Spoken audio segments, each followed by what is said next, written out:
Si uno quiere comprender el magisterio de Epicteto, nada es mejor que leer sus obras, particularmente las disertaciones. También el Enquiridion es muy bonito porque es un texto en donde él va dando una serie de instrucciones sobre cómo vivir mejor. Pero las disertaciones casi que recogen la enseñanza en vivo de Epicteto y muestran cómo argumentaba, cómo conversaba con otros, etc. Por eso, una buena manera de entender el magisterio de Epicteto es empezar por la salutación de Arriano a Lucio Gelio, que es el texto con el que empiezan. Antes de empezar propiamente con las disertaciones de Epicteto, Flavio Arriano le saluda a Gelio, es casi como lo que hoy llamamos una dedicatoria. Voy a leer ese texto y lo voy a comentar porque creo que nos ubica muy bien en el sentido del magisterio de Epicteto. Dice así: salutación de Arriano a Lucio Gelio. Ni redacté yo los discursos de Epicteto como cualquiera hubiera podido redactar notas de este tipo, ni fui yo, que afirmo no haberlos redactado, quien los dio al público, sino que cuanto le oí decir intenté transcribirlo con las mismas palabras en la medida de lo posible, con el fin de conservar para mí mismo en el futuro memoria del pensamiento y la franqueza de aquel. Por tanto, estas notas son, como es natural, del estilo de lo que uno podría decir a otro movido por la espontaneidad, y no como uno lo hubiera redactado para que más adelante otros lo leyeran. Siendo así, no comprendo cómo fueron a parar a manos del público contra mi voluntad y sin mi conocimiento.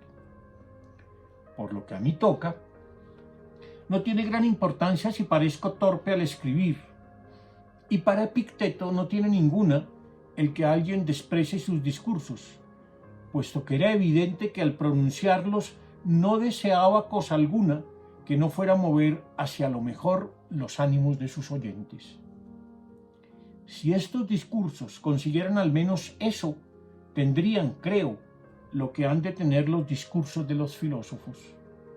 Si no, sepan al menos quienes los lean que cada vez que él los pronunciaba, quienes le oían experimentaban por fuerza justamente lo que él quería que experimentaran.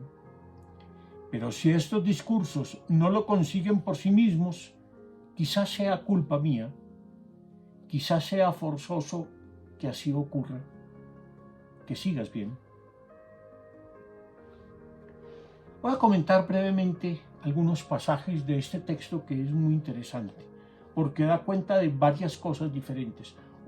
En primer lugar, sobre cómo fue la redacción de estas disertaciones o pláticas o conversaciones de Epicteto. En segundo término, nos va a hablar sobre su publicación y en tercer término nos va a hablar sobre el estilo de las obras. En el texto original en griego se puede ver una diferencia que es muy interesante, que es la diferencia entre escribir grafo y componer sin grafo. Es distinto escribir a componer un texto, ¿cierto? Entonces, él va a insistir todo el tiempo en eso, porque dice, mire, yo aquí no me estoy inventando nada. Yo aquí estoy intentando transcribir lo mejor que puedo las enseñanzas de Epicteto, ¿cierto? Yo no voy a complicarlo, voy a intentar hacerlo siempre para dejar el testimonio más claro de su enseñanza, de la sinceridad de su enseñanza.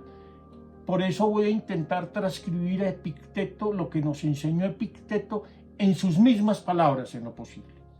De tal manera que quienes lo lean puedan conservar en su memoria lo que él enseñó y sobre todo tengan una percepción clara de que su discurso es franco, sincero. Y de alguna manera él se disculpa por la publicación, porque dice, mire, esto en principio son unos apuntes personales que yo hice que no eran para el público, pero alguien las publicó. no fui yo, dice él, yo lo único que quiero dejar claro es que no fui yo el que las publiqué, y más aún que lamento que la hayan publicado, porque en principio no fueron redactadas para que las leyeran otros, no eran, dice él, no eran para que pasaran de mano en mano.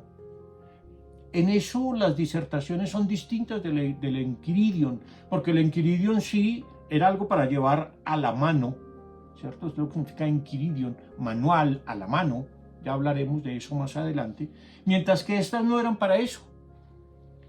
Por tanto, él va a decir, si estas notas y estos apuntes se publicaron, fue sin mi consentimiento, dirá Flavio Arriano.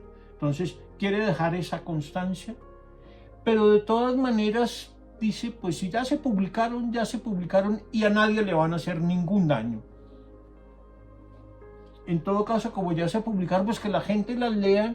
Lo importante es que las lean con el mismo ánimo con que fueron pronunciadas esas pláticas, esas conversaciones por el propio Epicteto.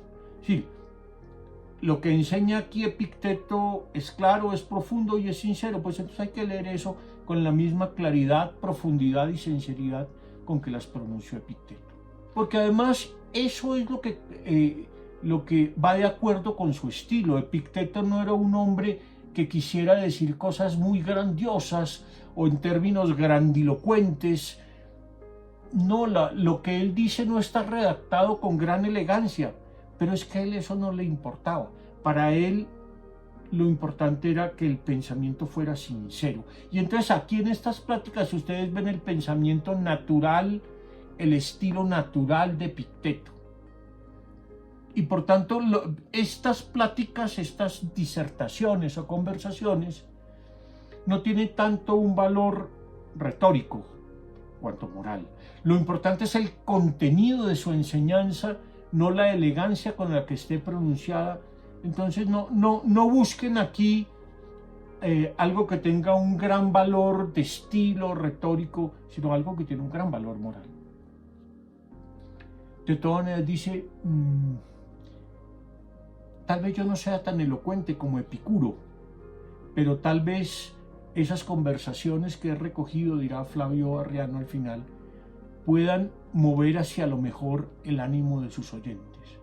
Es decir, esto que nos legó al resto de la humanidad Flavio Arriano debe servir sobre todo para transmitir las enseñanzas originales de Epicuro, ya que Epicuro fue un gran maestro, pero como muchos otros grandes maestros, como Jesús, como Sócrates, seguramente incluso como Buda o como Confucio, fueron ágrafos, no escribieron nada, aunque luego se les atribuyan muchísimos pensamientos.